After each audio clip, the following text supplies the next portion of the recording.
What a week it's been for me. And you know what?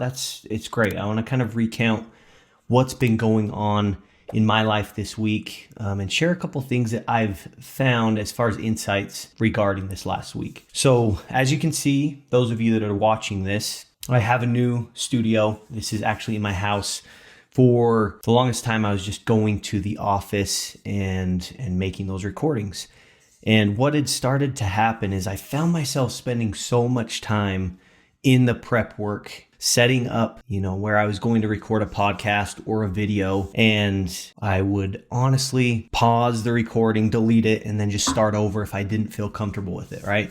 And so I started to get into this rabbit hole, into this rat race of feeling like I had to be perfect, that everything with the podcast had to be perfect, the camera angle, the sound quality, and if something wasn't perfect, it would throw me off, and I would continue to work on it until it became perfect. And I was wasting a lot of time. Not only that, but a lot of energy, so that when I finally got to the episode and recorded it how I wanted it to, I had been doing it for a couple hours, right? A couple hours for me to record 14, 15, 16-minute podcast. And so I knew I needed to change. And I knew that this wasn't going to be sustainable for the long term. And so I decided to come here, put my, the studio here in my home so that, it's all set up. When I'm ready to record, I can do it. And I'm excited about that. I'm excited to save a lot of headspace in where I don't have to think about planning. I don't have to worry about setting this up, so that when I'm ready, I can just come in here and I can record. So I'm setting myself up for sustainable success in the long term. Now, I want to kind of walk you through what happened yesterday. I was setting up this office, and mind you, I am not real creative, especially when it comes to videoing and, your setup and everything there, right? So I started overthinking things, and I started to change things around, and I would look at the camera angle, wanted to make sure that was good, wanted to make sure everything in the background was good. Anyway, something that should have taken me maybe 20 minutes ended up taking me a couple hours. Okay, I share that with you because that is my life right now, right? I'm trying to figure out how I can be effective, but also efficient with putting out new content in a way that, I can still get done everything else in my life. But this is something that's going to move the needle for me in my business. And so it's been important, right? I recognize that it wasn't sustainable for me to continue to go and spend a lot of time in setup. And so I've made an adjustment to come here. But even yesterday, here, as I'm setting up this home studio, I am overthinking things to a point where I spend way too much time doing something that should not take me that long. So I tell you that story just so you can see that, my life's not perfect. Even though sometimes it seems on social media and, you're hearing about other people and their success, you think that they've got it figured out. Well, I'm here to tell you that I don't, okay? But what I am doing that I talk about all the time with different team members is I'm just taking consistent action. Right? Whether that action is correct or incorrect, I'm taking action.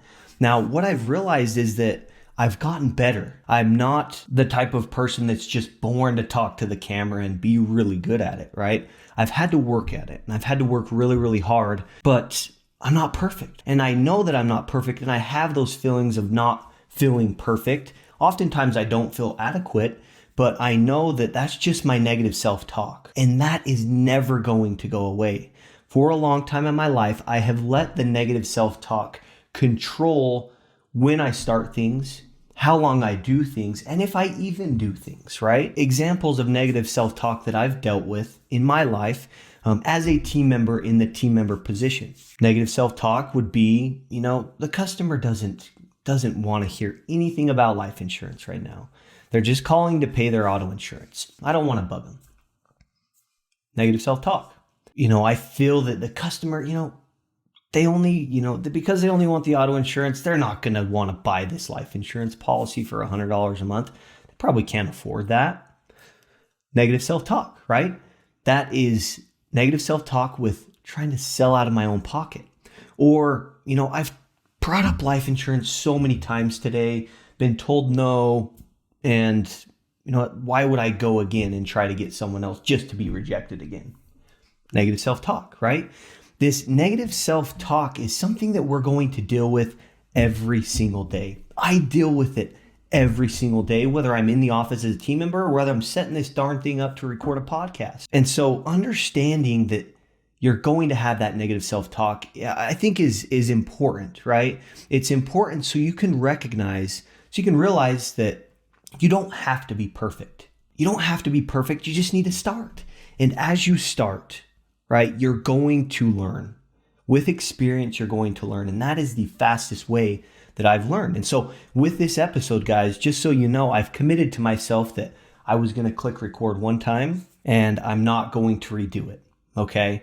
And I'm doing that because I need a change. I know that it's something that I need to do so this can be sustainable for the long term. And so that's kind of been my experience over the last few weeks, just so you can kind of get an inside look into the mind of Colter. I am a perfectionist. I want things to be perfect. And oftentimes that goes against me. My perfectionist type, attitude oftentimes is working against me. And it goes right in line with the self-talk, right? And specifically the negative self-talk. And so in today's episode, I want to talk about our mind and the importance of making sure that we're being intentional with what we're letting play on the stage of our mind. Okay? So that is an analogy that I heard, I don't know from who or where, it's probably in a book somewhere, of kind of how to view your mind. And they compare your mind to a stage. Okay, so if we think about a stage, performances happen on stages. And so as I've thought about my mind like a stage, it's really helped me to visualize and conceptualize what's actually going on, right? The principle that has really changed the way I've thought about this is that on this stage of your mind, you can only have one show playing. Just like in any stage, wherever it is, there's only one show that can be playing on this stage at a time. It's the same with our minds. We can only have certain thoughts at one time, right?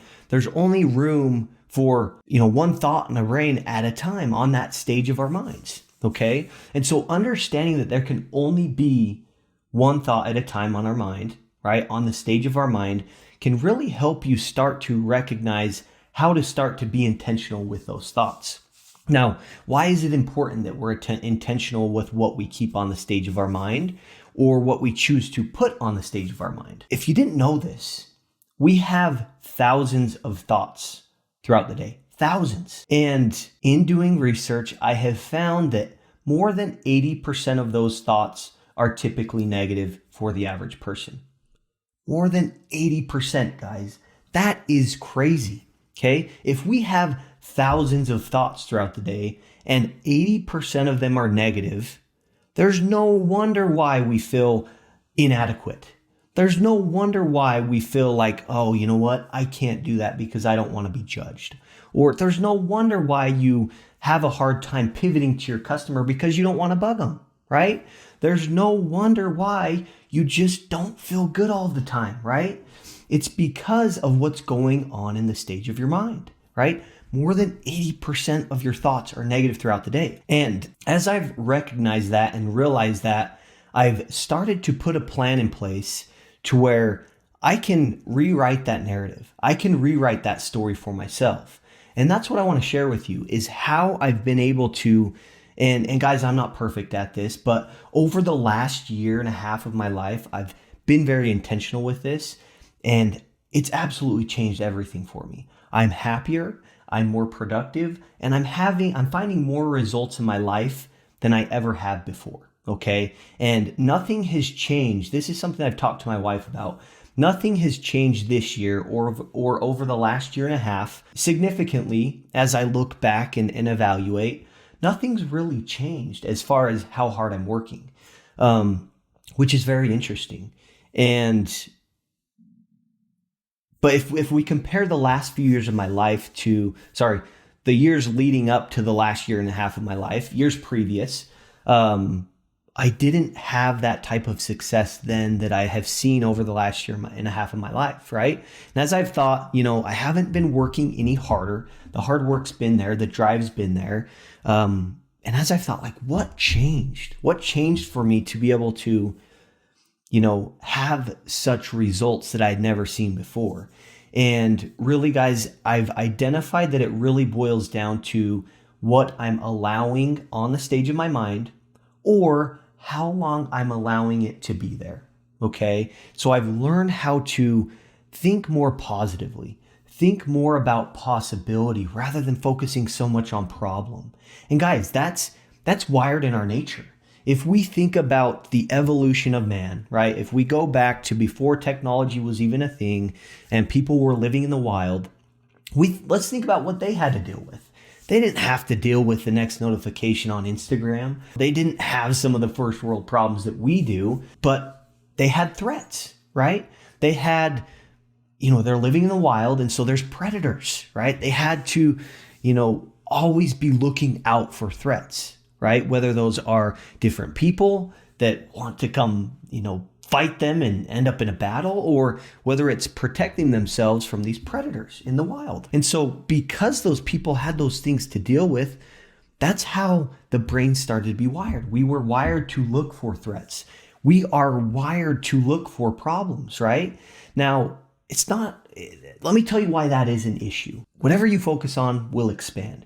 And if you continue to focus on problems, guess what? You're going to get more problems. If you continue to focus on obstacles that you're facing, you're probably going to get more obstacles. And so as I've looked over of what changed for me to find such big results that I had never really seen, not only in my professional life, but also in my personal life, I have defined that it's what I have been allowing on the stage of my mind, or what I have allowed to stay on the stage of my mind. But I've also learned to fill my mind full of positive things, fill my mind full of possibility, so that instead of me trusting myself to leave this stage blank, it has something there. And so let's talk about that. What is it that I do to make sure that the stage of my mind is positive, right? That I'm allowing positive thoughts, or I'm intentionally placing positive things and things of possibility on the stage of my mind and dwelling on those things rather than the negative thoughts and dwelling on those things. So I have 3 things that I have done that have really allowed me to make this happen. Okay. Number 1, you need to be aware and recognize what is going on in your mind, right? You need to learn and figure out what the narrative is. What stories are you telling yourselves in your mind right now that whether you know about consciously or you don't know about because it's subconscious, right? You need to recognize and you need to develop awareness of what's going on in the stage of your mind, okay? And so now we talk about how does that happen? Meditation. Find some time to be alone with yourself, right? Be alone with your thoughts with no distractions, okay? And you can sit there and you can have a guided meditation. Let thoughts come in, let thoughts go out, right? Being alone with yourself will help you to to develop awareness of what's going on in your mind and what you're allowing in, but but more importantly, what you're dwelling on, okay?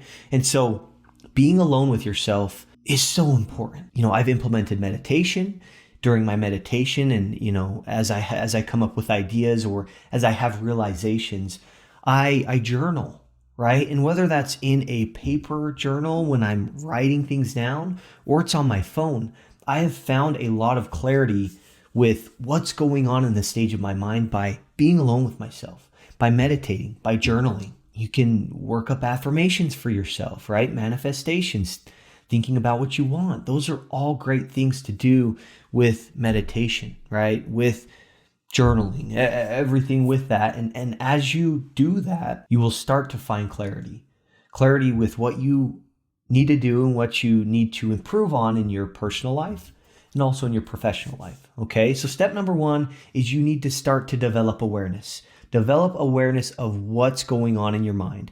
what stories you're telling yourself. And the way to do that is by being alone with yourself, and find a way to do that consistently until, I got in the habit of doing that. And guys, I'm still working on that. It's not like something that I have in place every single day at this time. Like, life's busy, life's crazy. And so sometimes it just doesn't happen.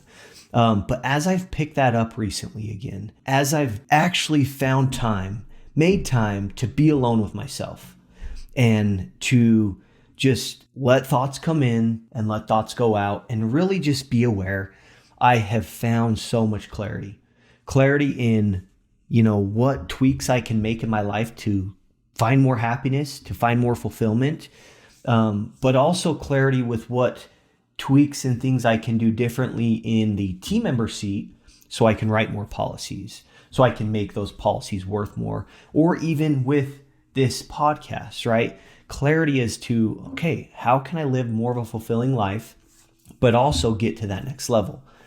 Being alone with yourself is absolutely important to develop that awareness, okay? That's step number 1, okay? Step number 2 is you need to know what you want. And this is something that I was taught.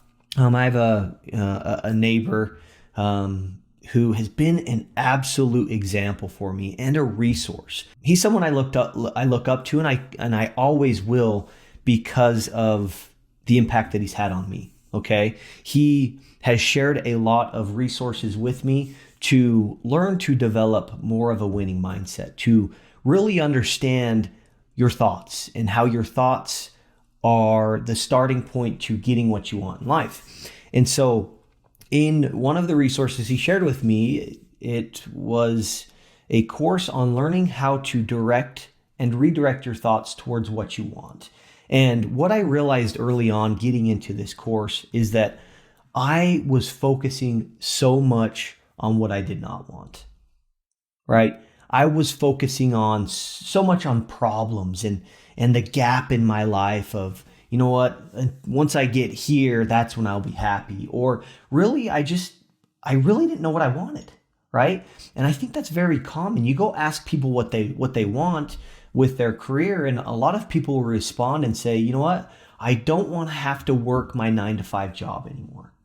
Okay? And if you really take a few steps back and think about that, that is thinking about what they don't want, right? They don't want to have to work their 9-to-5 job anymore, right? And so instead, you just told me what you don't want. Tell me what you do want. Maybe that's, I want to build a business, or I want to do whatever it takes so I can have the time, freedom, and money to do what I want with who I want when I want, right? That's different, right? And so I realized that we really focus so much on what we don't want.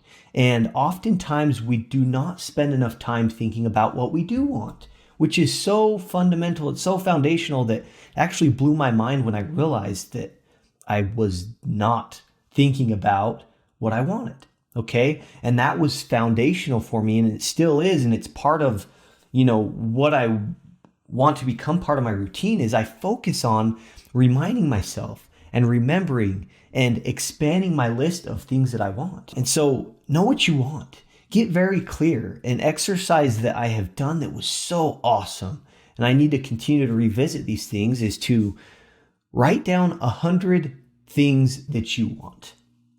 Not things that you want for your family, not things that you want for your kids, right? But things that you want for yourself. And these could be anything from physical to skills that you want to develop, right? And so, for example, write down the cars that you want, your dream cars. Write down the dream home, where you want to have homes, if you want to have rental properties. Write down, I want that gold necklace. I want that gold ring. I want that piece of furniture. I want those shoes. Whatever you can think of, make a list and write down 100 things that you want. Alongside that, write down 100 experiences that you want to have. Whether that's, I want to experience Hawaii. Or, I want to experience meeting one of my mentors. I want to experience writing 100 life insurance applications a year. Start to think about the experiences you want to have and write down 100 experiences that you want to have. So when I first was introduced to this activity, I thought, that'll be pretty easy. As I got into it, I got about 5 things in of things that I want and 5 experiences that I wanted to have. And I was kind of stumped. And I realized right there that, holy crap, we really don't know what we want. And that is so foundational to getting what we want. If we don't know what we want, how are we going to expect to get what we want? And I've found that that's where I've been in the rat race, where I've been stuck in realizing that, look, why am I never happy? I set a goal, I hit it, and then it's like we push that goal further. And this was one piece that I realized, is that I don't even know what I want. And so I'm still working on my list, and I still will go back and edit and review it, but write down 100 things that you want and 100 experiences that you want to have. What you will find is that will begin the process to start to rewire the way that you're thinking. Start to rewire what you're allowing on the stage of your mind, and more importantly, what you're dwelling on in the stage of your mind. If you can start to think more about what you want rather than what you don't want, you're going to get more of what you want. It really is that simple. And the third thing that I want to share that has really helped me focus on what I want and start to, rewire my brain and focus on what I want and focus on possibility rather than problem. And so we've talked about how you can be aware and how that is the first step in understanding yourself and understanding your mind and what you're allowing on the stage of your mind. We've also talked about knowing what you want and how that will help you start to rewire the way that you're thinking so you can focus more on what you want rather than what you don't want. Okay? Now, this third piece is simple. It's putting this all into a system to where you can actually make that happen. And it's simply learn to direct and redirect your thoughts towards possibility and things that you want. Okay. And so now that we know that, we need to do those things, how are we going to do them? Well, there's certain things that I do every single day so that it's predictable for me to think about what I want, focus on possibility rather than being stuck on problem and things that I don't want. And so every single morning, I want to be as prepared as I can for the day so I can set myself up in the best way possible. And what I have found is that filling my mind early in the day full of positivity and full of possibility as well as what I want and my goals has allowed me to start to change that narrative. Start to focus on what I want, start to get more of what I want because that's what I'm thinking about, right? And I'm a firm believer in the law of attraction. Whatever you choose to focus on will indeed expand. It's inevitable. Take this analogy, for example. You go to the car dealership because you're in the market for a new car. You don't know a whole lot about cars. You don't even have a specific car that you're looking for.